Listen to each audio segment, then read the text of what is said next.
Dear students, wish you a very good morning.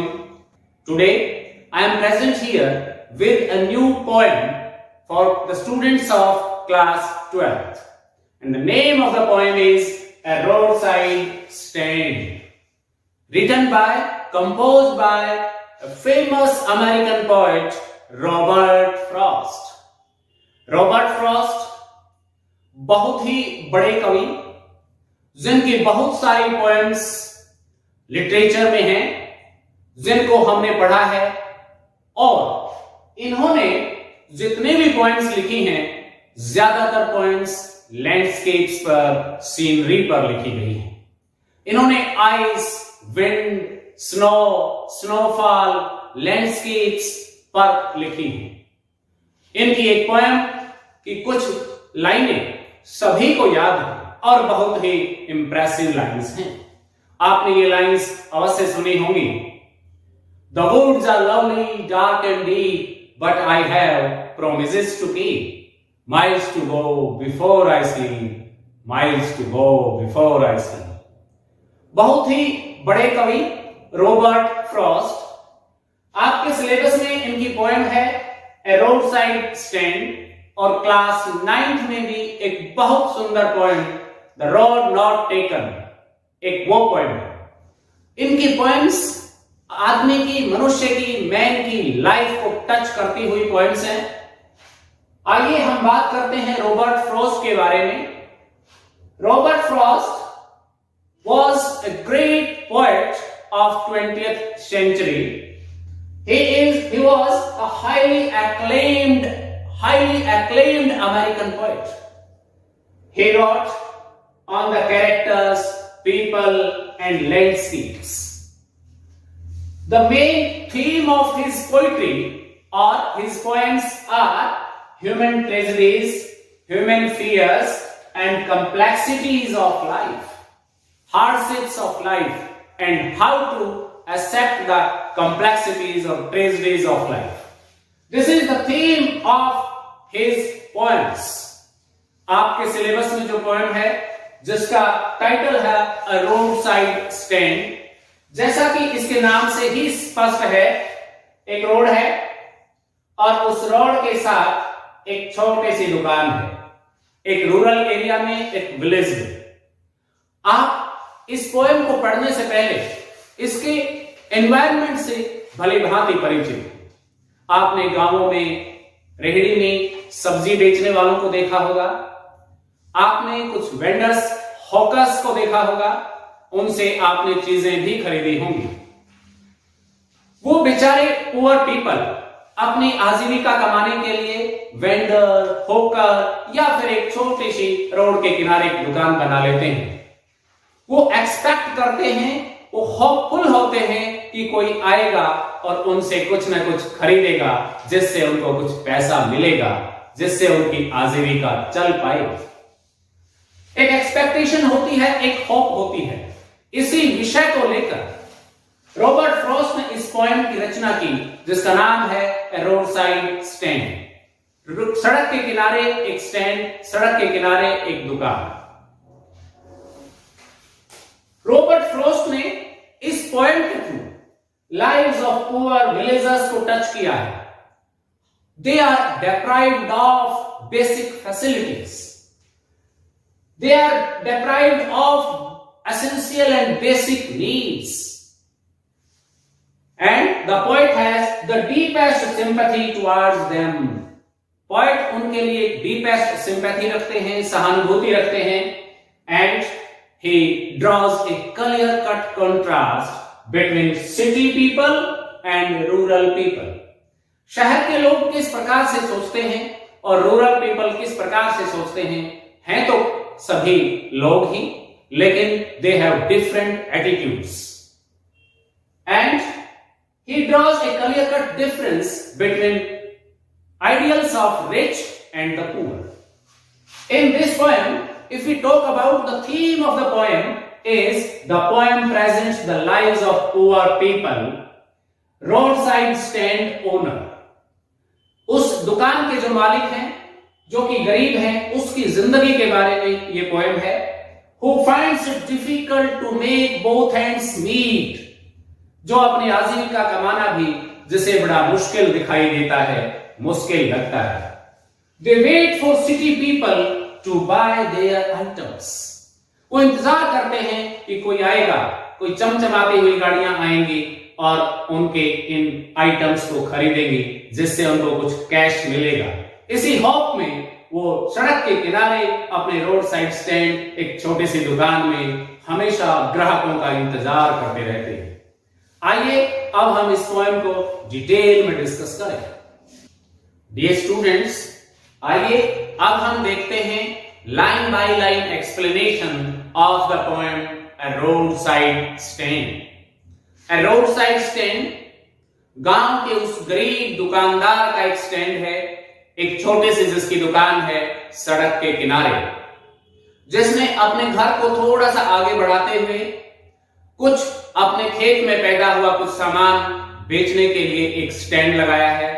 इंतजार कर रहा है कि शहर से आने जाने वाले ग्राहक मेरी ये जो प्रोड्यूस है इसको खरीदेंगे, जिससे मुझे कुछ पैसा मिलेगा।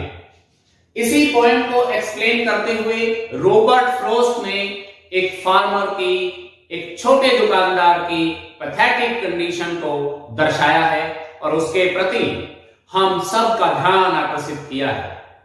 हम सब चमचमाती हुई दुकानों से, बड़े बड़े शॉपिंग मॉल से सामान खरीदना पसंद करते हैं, बजाय उस गरीब किसान की छोटी दुकान से, बजाय उस हॉकर से, बजाय सड़क के किनारे बने उन छोटे छोटे रोड स्टैंड से। इसी सिंपैथी को अट्रैक्ट करने के लिए रॉबर्ट फ्रॉस्ट ने हमारा ध्यान उन छोटे दुकानदारों की तरफ दिलाया है। इस पोएम के कुछ लाइंस मैं यहां लिख रहा हूं, यद्यपि ये पोएम एक लंबी पोएम है, 51 लाइंस पोएम, एक 51 पंक्तियों की कविता जिसमें कुछ स्टेंजाज हैं। आइए इसको हम एक्सप्लेन करें। पहला है, the little old house was out with a little new shed in front और at the edge of the road where the traffic sped, a roadside stand that too pathetically pled it would not be fair to say for a dole of bread, but for some of the money, the cash whose flow supports the flower of cities from sinking and withering feet. This is the first stanza of the poem. और first stanza में ही poet Robert Frost कामयाब हो जाता है इस poem की theme को बताने में। वो कहते हैं द लिटिल ओल्ड हाउस, सड़क के किनारे, ये एक सड़क है और इस सड़क के किनारे एक छोटा सा इस प्रकार का एक दुकान बनी हुई है, एक शेड बना हुआ है, जिसके पीछे उस शॉपकीपर का, उस फार्मर का घर है। उसने, उसी फार्मर ने अपने उसी घर को थोड़ा सा आगे बढ़ाते हुए एक छोटी सी दुकान, एक छोटा सा शेड बनाया है। In front at the edge of the road, बिल्कुल सड़क के किनारे, वेयर द ट्रैफिक स्पेड, जहां से शहरों से आने वाली गाड़ियां आती हैं, जाती हैं और आती जाती रहती हैं। स्पेड का मतलब यहां स्पीड से बना है, सेकंड फॉर्म ऑफ स्पीड को लिया है कि वो गाड़ियां वहां से आती जाती रहती हैं। आगे road side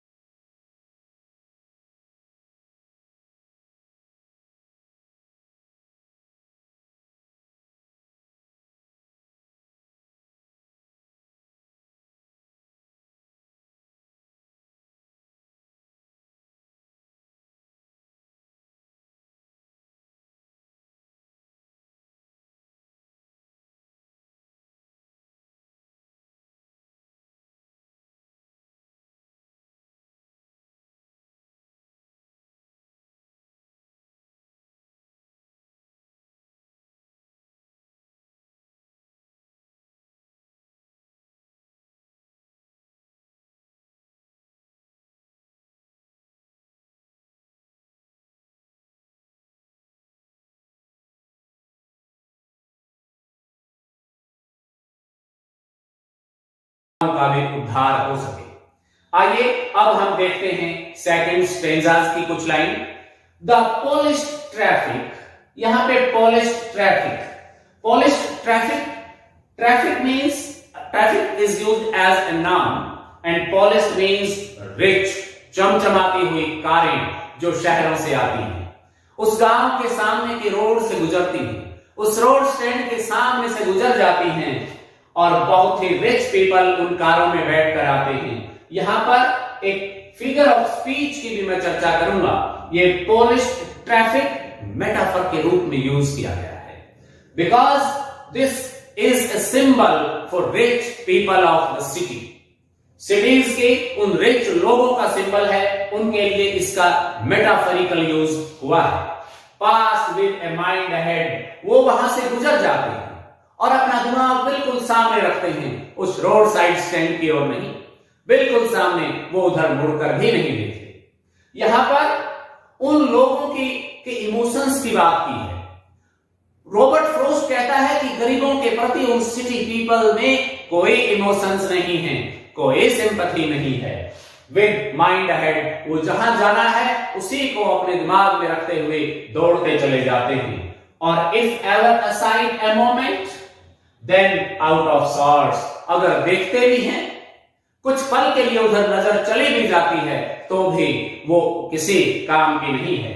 eight having the landscapes made with artless paint, artless paint का मतलब है कि वो जो शेड बना हुआ है वो बिल्कुल पेंटेड नहीं है, कोई कला उस पर नहीं बनी हुई है, कोई चित्र उस पर नहीं बना हुआ है, वो कोई सुंदर नहीं दिखते, वो शॉपिंग मॉल्स की तरह से सुंदर चकाचौंध वाले नहीं दिखते, बल्कि शहरी लोग तो कहते हैं कि गांव का जो लैंडस्केप है, जो सुंदर दृश्य है, उसको इस आर्टलेस पेंटेड शेड में ढक रखा है। ये तो बल्कि शहरी पीपल तो उनसे गुस्से में होते हैं कि आपने तो ये जो लैंडस्केप दिखाई दे रहा था ये भी नहीं देखने दिया, आपकी इस आर्टलेस पेंटेड शेड को हम क्या देखें। Of science that with and turn wrong and S turn wrong, और यहां पर तो आपने बिल्कुल आर्टलेस पेंटेड के जो सिंबल बना रखे हैं, and means north, south means south. यहां पर एमसीक्यूज बन सकते हैं कि एन और एस इस पोएम में क्या इंडिकेट करते हैं, किसका सिंबल है। ये सिंबल है नॉर्थ एंड साउथ डायरेक्शन। यहां पर वो सिटी पीपल कहते हैं कि आपने उन दिशाओं को भी गलत दिखा रखा है, नॉर्थ साउथ को बिल्कुल रॉन्ग डायरेक्शन में दिखाया हुआ है। Offered for sale wild berries in wooden quartz, quartz का मतलब वो बक्से, वो डिब्बे, वो कंटेनर जिनमें फार्मर अपनी प्रोड्यूस, वो जंगली बेर, वो बेरीज, आपने देखा होगा कि गांव के उन छोटे रोड साइड स्टैंड्स में वो लकड़ी के बॉक्स से होते हैं, कंटेनर्स होते हैं जिनमें फ्रूट्स, वेजिटेबल्स रख दी जाती हैं। कहता है उन क्वार्ट्स में उसने क्या क्या ऑफर किया है, वाइल्ड बेरीज, सेल के लिए। वो फार्मर चाहता है कि कोई आए और मेरी वाइल्ड बेरीज खरीद कर ले जाए। These are available for sale. और क्रूक नेक्ड गोल्डन स्क्वैश, ये एक प्रकार की गॉर्ड सब्जी है, जिस क्रूक नेक, जिसके ऊपर से जो गर्दन है वो थोड़ी मुड़ी हुई सी है। इस प्रकार की सब्जियां जो उसकी अपने प्रोड्यूस हैं, हालांकि वो बहुत चमचमाती हुई तो नहीं है, विद सिल्वर बार्स, बिल्कुल सिल्वर कलर के निशानों के सहित वो स्क्वैश, वो वाइल्ड बेरीज वहां पर बेचने के लिए अवेलेबल हैं। और वो फार्मर, वो रोड साइड स्टैंड का ओनर इंतजार कर रहा है सिटी पीपल की कि वो आएंगे और इसको खरीद कर ले जाएंगे, जिससे मुझे कैश मिलेगा, वही कैश जिससे ये शहर समृद्ध हो गए। यहां पर एमसीक्यूज में पूछा जा सकता है या लॉन्ग आंसर टाइप क्वेश्चन में पूछा जा सकता है कि वो कौन कौन सा सामान बेच रहा था, तो हम उसका answer the wild berries and crook necked golden squash दे सकते हैं। आइए कुछ और लाइंस के थ्रू इस पॉइंट को एक्सप्लेन करते हैं। यहां पर सेकंड पैसेज की लास्ट लाइंस में पॉइंट कहता है, और beauty rest in a beautiful mountain chain, you have the money but if you want to be mean, why keep your money and go alone? वो कहता है कि यहाँ पर कितने ब्यूटीफुल सीन्स हैं, वो माउंटेन सीन्स हैं, वो कितने ब्यूटीफुल हैं. You have the money. और सिटी पीपल से कहता है कि आपके पास पैसा है, आपके पास धन है, but if you want to be mean, आप इनसे खरीद सकते हो ये चीजें ताकि इनका कुछ भला हो जाए, ये भी डेवलप हो सके. लेकिन अगर तुम इतने मीन होना चाहते हो, इतने घटिया होना चाहते हो, तो why keep you money, keep your money. फिर क्या फायदा आपके इस पैसे का? आप रखिए आप इस अपने धन को, अपने पैसे को, एंड गो अलोंग, और चलते बनिए, जाते जाइए, क्योंकि आप में इस प्रकार की कोई भावनाएं हैं नहीं जिससे कि आप इनकी मदद कर सको. नेक्स्ट स्टेंजा में वो रोड साइड स्टैंड ओनर कहता है, to hurt the scenery wouldn't be my complain. कहता है इस सीनरी को हर्ट करने से, अर्थात ये सेट लगा देने से जो सीनरी हर्ट हुई है, छिपी है, ये मेरी कंप्लेन नहीं है, ये मेरी शिकायत नहीं है. So much as the trusting sorrow of what is unsaid.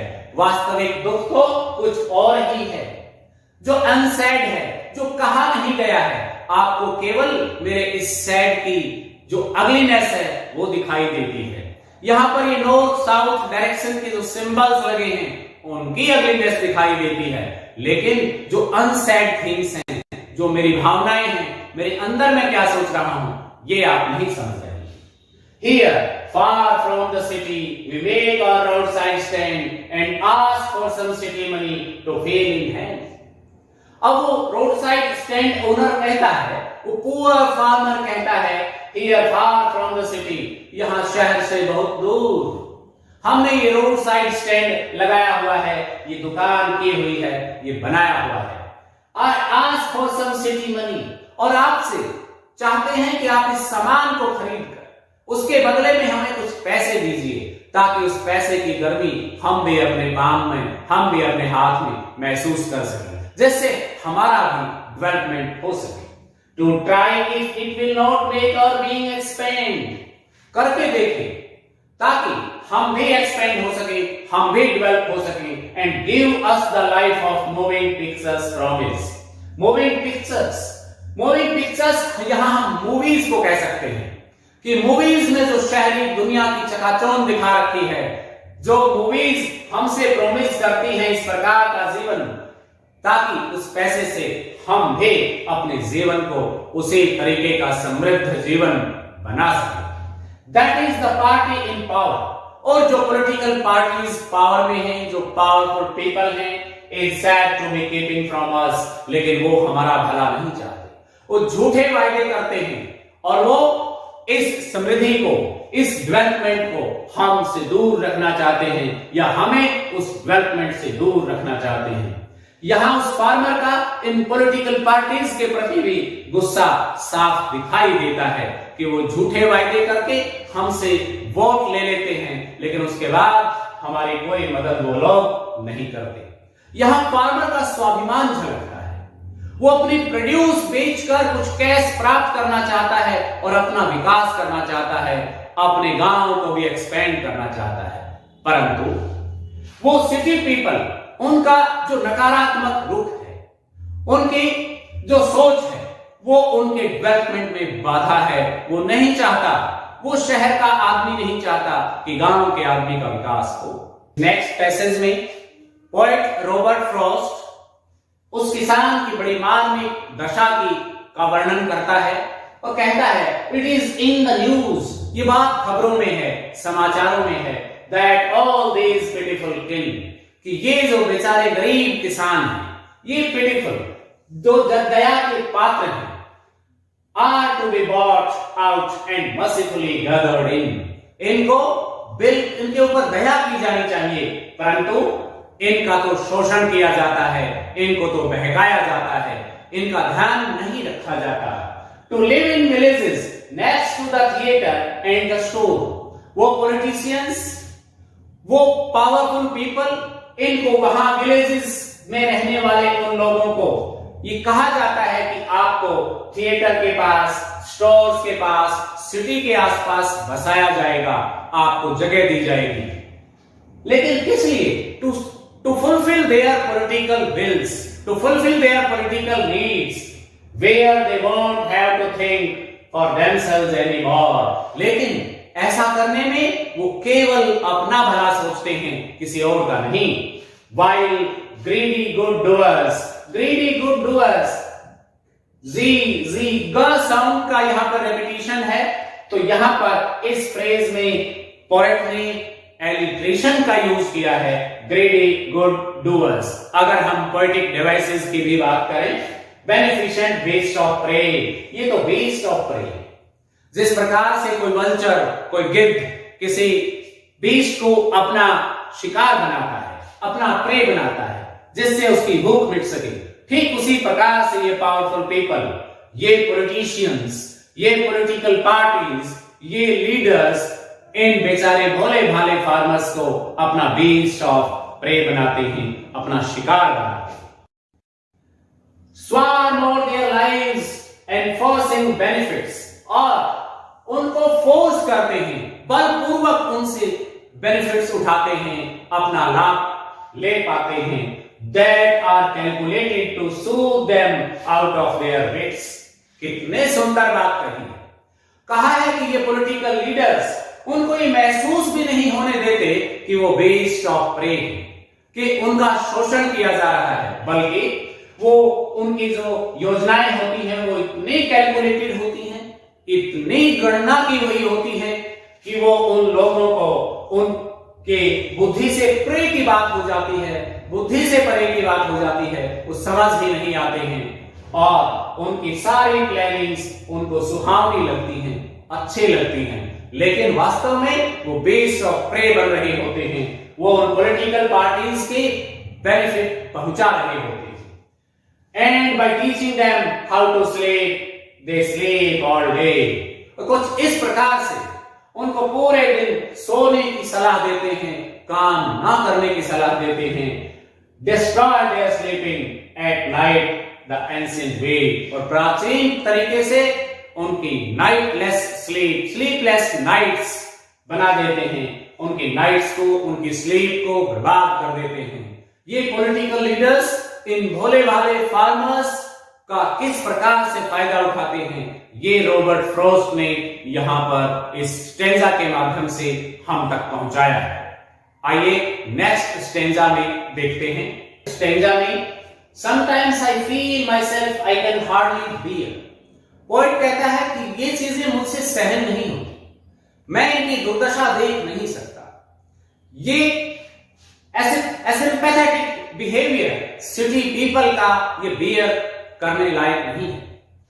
The thought of so much childish longing in vain, हम तो बेकार में ही एक बचपन की तरह से, बचपने की तरह से इन सिटी लोगों से, इन सिटी पीपल से एक्सपेक्ट कर सकते हैं, करते हैं, जो व्यर्थ है, बेकार है।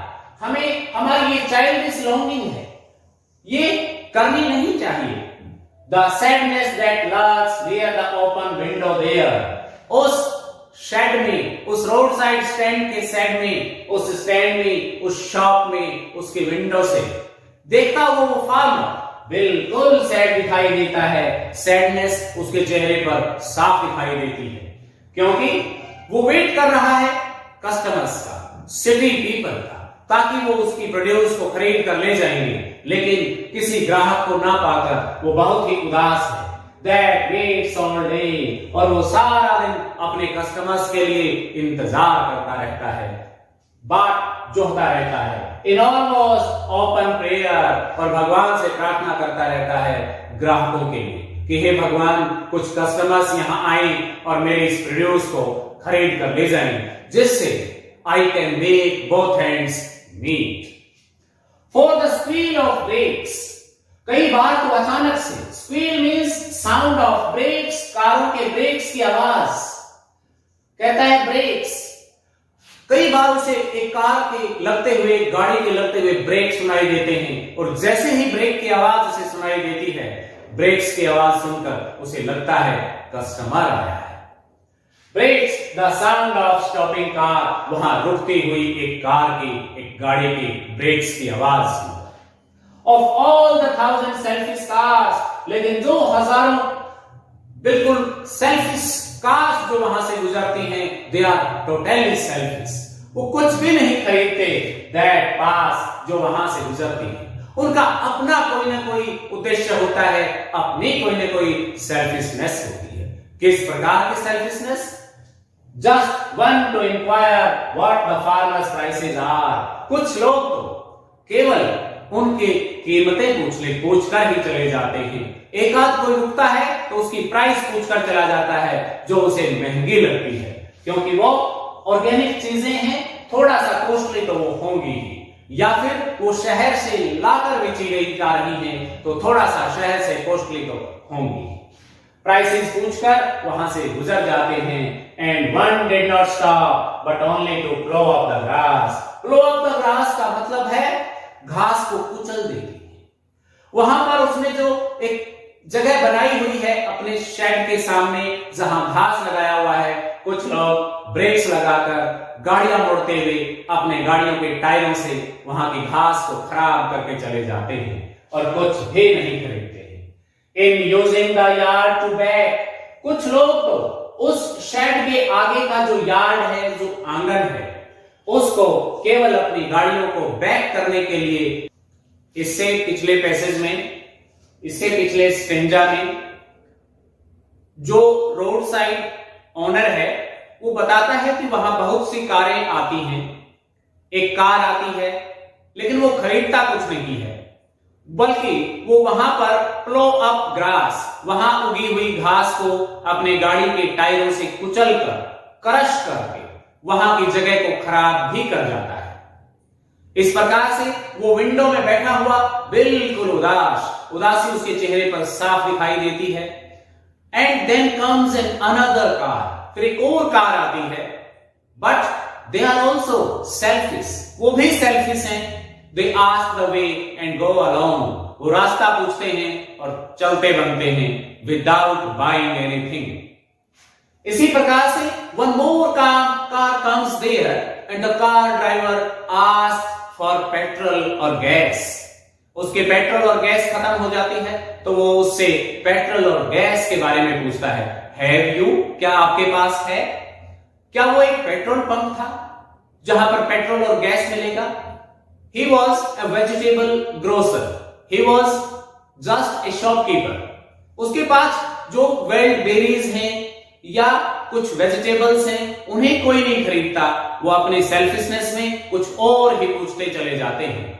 इस प्रकार से कोई भी उससे कुछ नहीं खरीदता.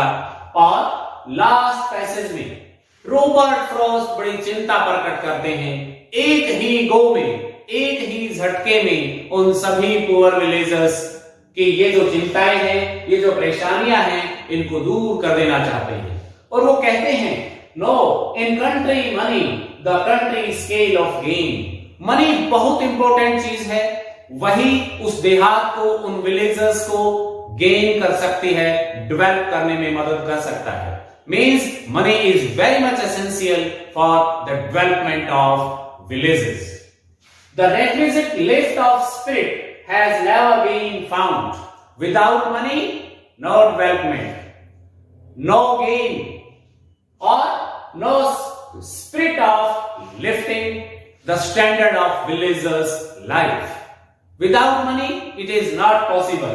Also, the voice of the country seems to complain. और उसी मनी की कमी की वजह से पूरे देहात की जो आवाज है वो है कि एक ही झटके में उसकी इस कमी को दूर कर दिया जाए. ये उनकी कंप्लेन है. मनी ना होना, lack of money is there complain. I can't help owning the great relief it would be. कहता है मैं उनको बहुत अधिक रिलीफ पहुंचाना चाहता हूं. मैं चाहता हूं कि उनके इस समस्या को समाप्त कर दिया जाए. तो put these people at one stroke out of their pain. एक ही स्ट्रोक में, एक ही गो में उनको उनके पेन से मुक्ति दिला दी जाए, या उनको उनकी गरीबी से, पॉवर्टी से बाहर निकाल दिया जाए. And the next day as I come back in the same. और अगले दिन कहता है जब मैं नॉर्मल हुआ, जब मैं कॉमन हुआ, कि कैसे ऐसा हो सकता है। I wonder how I should like you to come to me. अगर मुझ तक ये गरीबी आई होती तो कैसे इससे निजात मिलती। And offer to put me gently out of my pain. वो कहता है बड़े मुश्किल से मैं इतना पेनफुल हो गया उन फार्मर्स के पेन को देखकर, कैसे इस पेन को दूर किया जाए। और वो इस पोएम के माध्यम से इस सोसाइटी की रिच पीपल से, सिटीज में रहने वाले सिटी ड्वेलर्स से ये गुजारिश करते हैं, उनका ध्यान इस ओर दिलाना चाहते हैं कि हम अगर कुछ भी खरीदें तो हमें रोड साइड स्टैंड से खरीदना चाहिए। It will improve their life. ये उन रूरल शॉपकीपर्स की, उन रूरल फार्मर्स की लाइफ को सीधे सीधे प्रभावित करेगा। ये पोएम हमारे अंदर भी एक वैल्यू इनकलकेट करती है और वो वैल्यू है help the poor. Buy the things from poor hawkers, vendors और road side stand owners instead of shopping malls, instead of big malls or bright shops or big shops in the city. This is the explanation of this poem. You can note down the MCQs and other questions based on this poem. Now, let us discuss the poetic devices used in this poem. Here, two poetic devices are used, mainly personification and alliteration. If we talk about the examples of the lines or stanzas or words or phrases in which these poetic devices are used, for example, the sadness that lurks behind the window. Sadness is an abstract noun, but it has been personified because it is lurking behind the window. So sadness is personified in this line. Personification is used. The roadside stand is also personified in this poem for the poor villagers who wait for the city dwellers to buy their produce. Next, alliteration. Alliteration, repetition of consonant sounds at the initial position of two or more than two words in a line. For example, greedy good doers. Here Z, the sound of G has been repeated. Beneficent beast of prey, sound of B is repeated here. And pathetically plaid, in this line, sound of P, means pay, is repeated here. This is alliteration used in this poem. Watch the video based on this poem, A Roadside Stand, written by Robert Frost. Note down the key points of the poem, write down the summary of the poem, and write down the poetic or literary devices used in the poem. It is all about this poem. Thank you, good luck.